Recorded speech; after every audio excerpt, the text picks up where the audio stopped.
Hey guys, it's me again, Nishi. You probably didn't expect to see me back here again so soon after I abandoned this channel for an entire fucking year, but can't get rid of me so easily.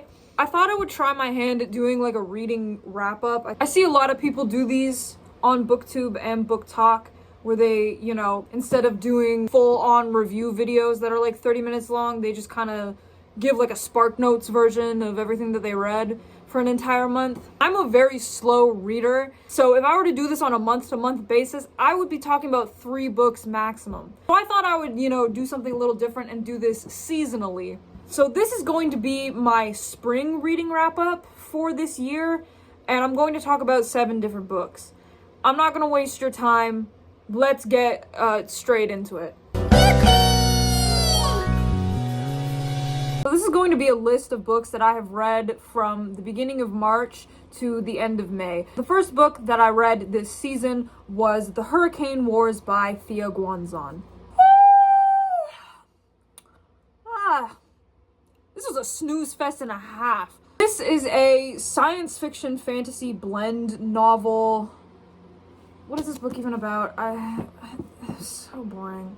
You have this continent that is at war with each other. One faction is these people that have all different types of magic, like they're water benders, fire benders, what have you, and the other faction fighting have like dark magic. There's not a whole lot of world building as to what the dark magic entails, other than the fact that it's like purple in color. The main character from like the mixed magic faction, she is the only one of her kind left who possesses light magic. And again, the light magic is never really explained beyond the fact that like it's golden in color. That's essentially as far as the world building of the magic system goes. She gets into a fight with the prince of the dark magic nation, and their powers like combine into this force that has never been seen before. Chaos ensues.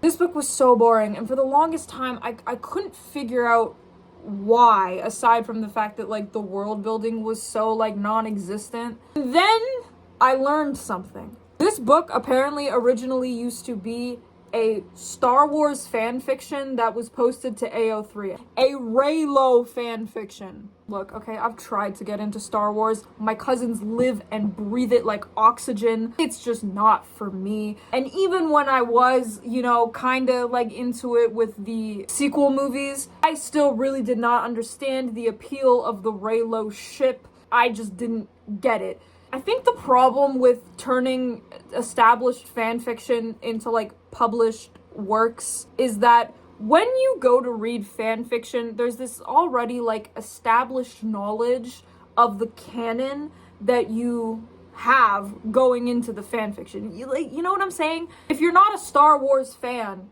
you're not going to go read Star Wars fan fiction. Fan fiction writers can get away with like not going into detail on a lot of things because, well, your target audience is already familiar with the source material that you are drawing upon. When you change all of that and turn it into like an original piece of fiction, it becomes very confusing. I don't know. Again, this was 3 stars because, I mean, look at the cover. Truly look at the cover. This is absolutely gorgeous. Not much I can say other than like this was really boring, really confusing, and that was that, really. Next book that I read was Caught Up by Liz Tomford. Wait. I'm talking about a book that revolves around baseball, so that means I gotta wear the proper attire again. There we go. Much better. I made a full in-depth review on Caught Up about a month ago. I will link the video to that in the description. I realized in that video that I never actually said my star rating for that. I decided to rate it 3 stars. For those of you who don't want to watch the full like 40 minutes of it though, Caught Up is a sports romance novel between this professional MLB starting pitcher who has a 1-year-old son and the nanny that gets hired for his son. I'm still in awe at the name, honestly. Miller Montgomery. And the budding romance between him and this young nanny, who also, by the way, is the daughter of the team's manager. I thought Kai and Miller were extremely boring characters. I said that in my book review. I really feel like I did not get that across clearly enough. They were hollow husks of characters, cardboard cutouts of characters. I think the reason why I gravitated so much to the character of Isaiah in this book, even though he was like a secondary supporting role, was because he had the most personality out of everyone. Caught Up was the definition of just absolutely ridiculous. These sports romances, they're like reality TV to me. There's something in them. There's like some high amount of like pure sugarcane sugar in them. Just makes me want to keep consuming more and more and more of them. If anything, I'm just more excited for the sequel to this book that follows the character of Isaiah, because I really could not give less of a fuck about Kai or Miller, honestly. The next book that I read was Shatter Me by Tara Mafi. Oh boy. There's a lot that I could say about this. I have friends that absolutely adore this series. My friends talked about how great it was. They were like, oh, you are going to love this book series, Nishi. You're going to love the character of Erin Warner specifically. People on TikTok praise this, book series like it's from Jane Austen herself.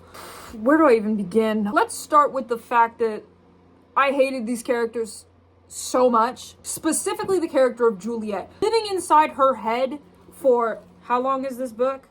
Like 320 pages or so, was torture.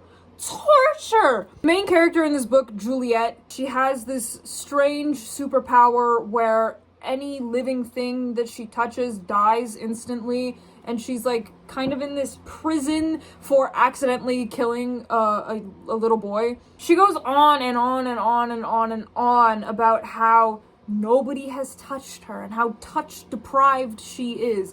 To an extent, I could maybe understand the desperation of not having any sort of physical touch, especially if that is like your love language.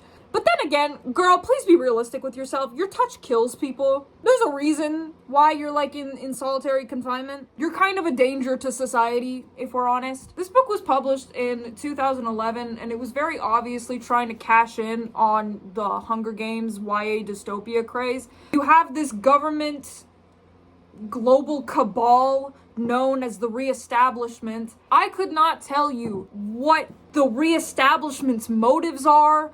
I couldn't even tell you what side of the political spectrum they are on or what they are trying to emulate, because it's so not fleshed out. You know what I'm saying? One of the first things you learn about the Reestablishment from the character of Adam is that they are trying to erase human culture and language and art. Okay. Why? The motives are never explained. We never really learn why the Reestablishment does what they do, other than like this vague, oh, we have to make humanity great again. All right. Why?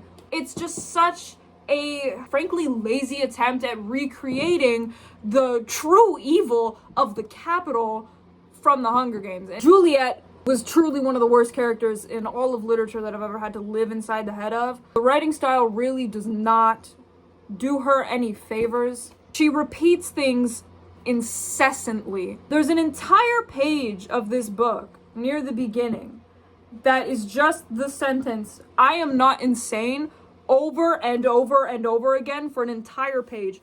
At certain points, it felt like the author had a word count that she was trying to hit, so she would just repeat things over and over and over again. Here's an example. His eyes are tight, his forehead pinched, his lips are two pieces of frustration forged together. That's another thing in this book. Tara Mafi writes a bunch of these, like, I don't even know, metaphors, I guess, that just do not make sense. What do you mean two pieces of frustration forged together? What does that mean? What type of imagery is that supposed to conjure up in my brain?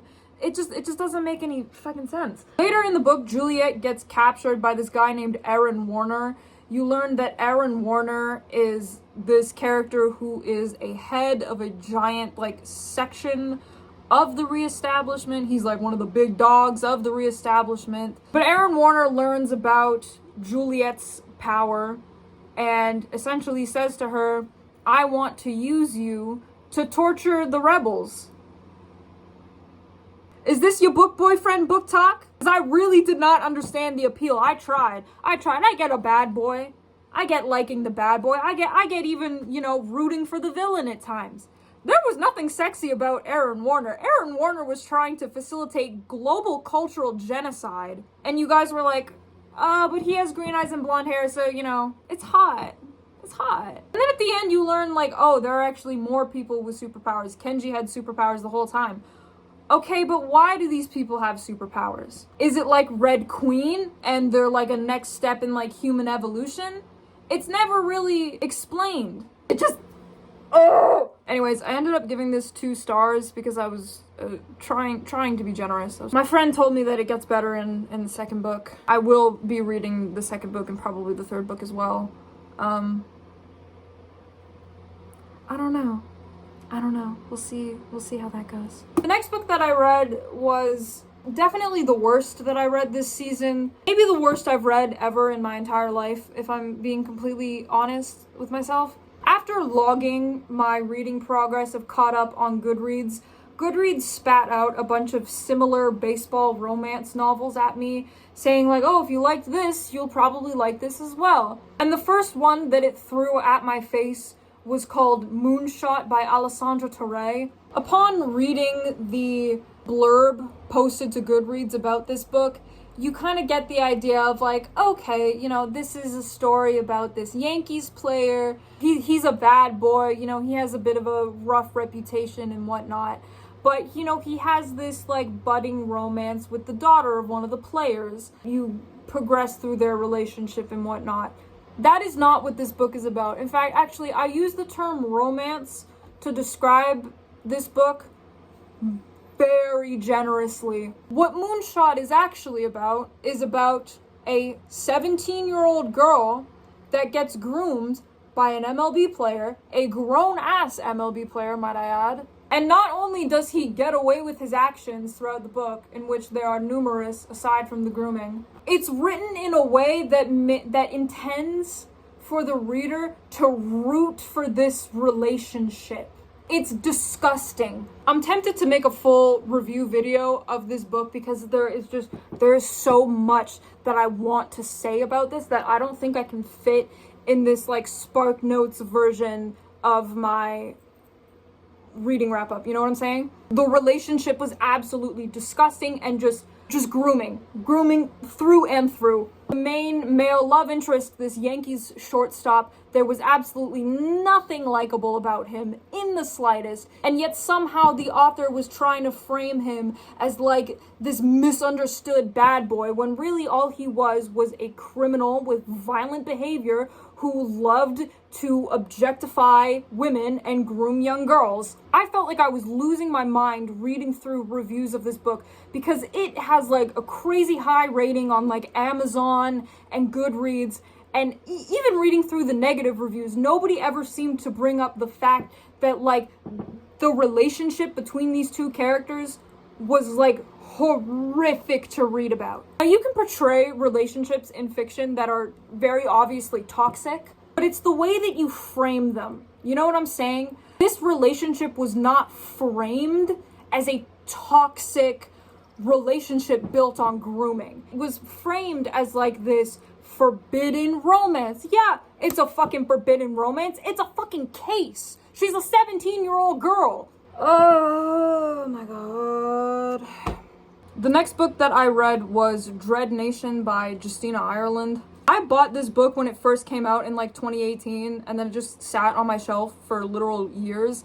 And I decided like that this was gonna be the year that I like actually read through the entire thing. This is a zombie apocalypse novel that takes place in the 1880s. The basic premise is that during the Battle of Gettysburg in the American Civil War, soldiers started suddenly rising up from the dead and eating people. You fast forward about 20 years since then, and America is trying to rebuild itself from not only the war, but, you know, the onslaught of the zombie apocalypse. This being the 1800s, of course, the way that the American government decides to handle these zombies is that they will train Black and Indigenous youth the art of killing zombies, and then they will get employed by, like, rich white people to, like, defend them and, like, defend the towns that are still standing and whatnot. It was a really interesting and unique concept, and the first half of this book is fantastic. Setting everything up, you know, going through the history of how the zombie apocalypse started at the Battle of Gettysburg to where we are now with these, like, zombie combat schools. You get into how, like, in this timeline, like, yes, the North won the American Civil War, but racism is still very much alive, and you see it a lot. There is a lot of racism in this book, which is understandable given the premise and also the time period that this takes place in. The main character of this book is a mixed girl. Her mother is white and her father is Black, and she used to actually live on a tobacco plantation in Kentucky. But once she gets drafted into one of these combat schools, they move her to Baltimore, Maryland. For the first half of this book, the world building is also really, really great. You have these scenes in the beginning where, like, the tension is high. There were scenes, like, with the college presentation where, like, I was sweating bullets. I was scared. But unfortunately, in the second half, it really loses a lot of the steam that it had built up in the first half, which was really disappointing to me, because I thought that you know, the concept of this book is very, very interesting, and it's also very unique for a YA dystopian novel. And you could really tell that the author put a lot of thought into, like, how this alternate timeline would have worked out realistically. So it was really disappointing when the second half of this novel just really kind of came to a halt in terms of the progression. I don't know. I rated it 3 stars. I liked it. I thought it was okay. But yeah. The next book that I read was One Dark Window by Rachel Gillig. Oh my god. Oh my god. Oh my god. I'm not kidding when I say this is the best book that I've read in years. I'm so serious. That's not even hyperbole. That's not even me trying to be funny. I'm so genuine when I say that. This is the type of book where you read it and it changes your life. I am not the same person I was 392 pages ago. It's that good. Please go read it. I'm begging you. You follow the character of Elspeth, who survived this pandemic as a child, this fever where if you survive the illness, you get a magical power. But in this world, magic actually kind of fucking sucks. Like, sure, you survived this illness, you have magic powers now, the magic powers will now slowly kill you. There's one character in this book who gets the fever as a child, you know, survives. He gets the ability to, like, see people's darkest secrets by just looking at them. Within having that, he, like, develops, like, horrifyingly severe tuberculosis. Like, he just coughs up blood, like, every chapter, and he's, like, very slowly dying. And that's because the magic is killing him. Our main character, Elspeth, is, like, somewhat possessed by this ancient spirit that she calls the Nightmare. The Nightmare. This diva. The Nightmare was my favorite character. Like, his dialogue was actually fucking hilarious at times. He was so funny, unintentionally, and so just interesting. And he wasn't even like a real tangible character. He was this disembodied voice that lived inside her head that only she could communicate with. The reveal near the end about, like, the true origins of the Nightmare, my jaw was on the floor. Like, what the fuck? That's how good this book is. That's how good this book is. This book also has one of the most unique magic systems out there. The magic system revolves around this deck of cards called the Providence cards. Each card has a different magical power attached to it. Like, for example, there's one that, like, makes you super amazing in combat. There's one that, like, gives you a Brazilian butt lift. Yeah, there's one that, like, gives you plastic surgery, magical plastic surgery. But like the magic that is given to people through the infection, there is drawbacks to the magic from the cards. If you use the cards too often, like, you will suffer from horrible side effects. One might give you, like, debilitating chronic pain. Another might, you know, make you lose your sanity. It was just genuinely incredible. Like, I ate this up. I intentionally tried to read this slow so that it wouldn't be over. That's how good it was. 5 stars. Honestly, if I could rate this like 18 stars, I would. Please go read this book. If you take any advice from me ever, it's read this book. My new favorite book, I fear, of all time, truly. The last book that I read this season was Once Upon a Broken Heart by Stephanie Garber.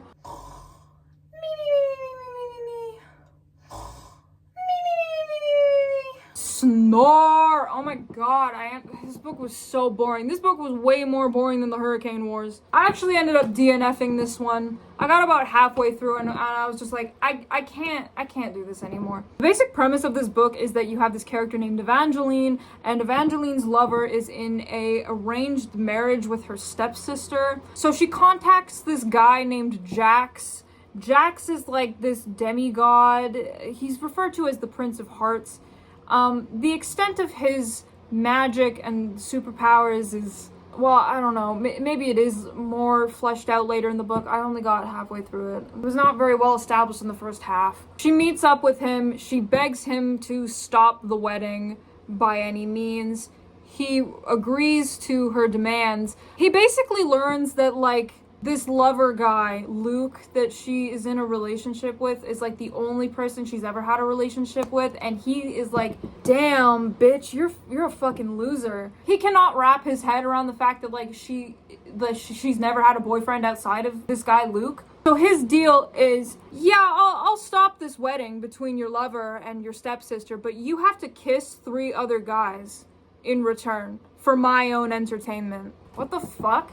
He stops the wedding by turning everybody to stone, and Evangeline, like, drinks poison to reverse the fucking spell. Let's pretend this makes sense, okay? This act of bravery, like, makes her famous throughout the lands. Then we, like, start hating Luke, the lover guy that, like, we were supposed to want to save in the first half of the book. He does something shitty. I couldn't tell you what. This book was a mess. This book was a very confusing mess. And I wondered why. Why am I not clicking with this, right? And then it hit me in, like, chapter 8 when Evangeline meets the characters of Scarlet and Donatella.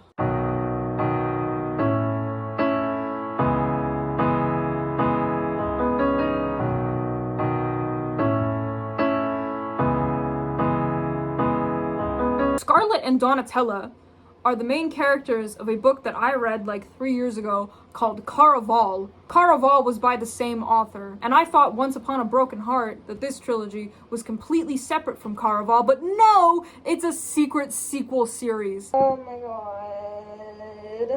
Caraval was so confusing. I could not begin to tell you what that book was about. It didn't make sense. I did not like any of the characters. Scarlet was an idiot. Donatella was even more of an idiot. I fucking hated Dante. I guess Julian was alright, but Julian wasn't even in this book. So I read up online that, like, you really can't read Once Upon a Broken Heart without reading the entirety of the Caraval trilogy first, because it puts so much into context for this book, and maybe that's where I went wrong. I only ever read the first Caraval book because that was all that my mortal, puny human brain could compute. I don't know. And Evangeline was just so fucking annoying. You can really tell that this is a YA book and that she's a YA protagonist because she goes on and on about the fact that she has naturally light pink hair. And there's a part in the book where she's like, oh, my pink hair is so ugly and unattractive. Like, nobody likes my pink hair. My very unique, naturally light pink hair. If you took a shot every time Evangeline mentioned the fact that she had pink hair, you would die of alcohol poisoning before you even hit the halfway point of the book. Like, I gave it 2 stars, again, because I was trying to be nice. And that concludes it. I would give a TBR list for the summer, but I don't really do strict TBR lists. I just pick stuff up based on how I'm feeling at the time. So, What my summer reading wrap-up will be is a surprise to both of us. I might do a full review on Moonshot. I think I want to read the next 2 books of Shatter Me and then do like a big review video of the like main trilogy. But until then, I hope that this video satiated your hunger for my uploads. Until next time, everybody. Mwah.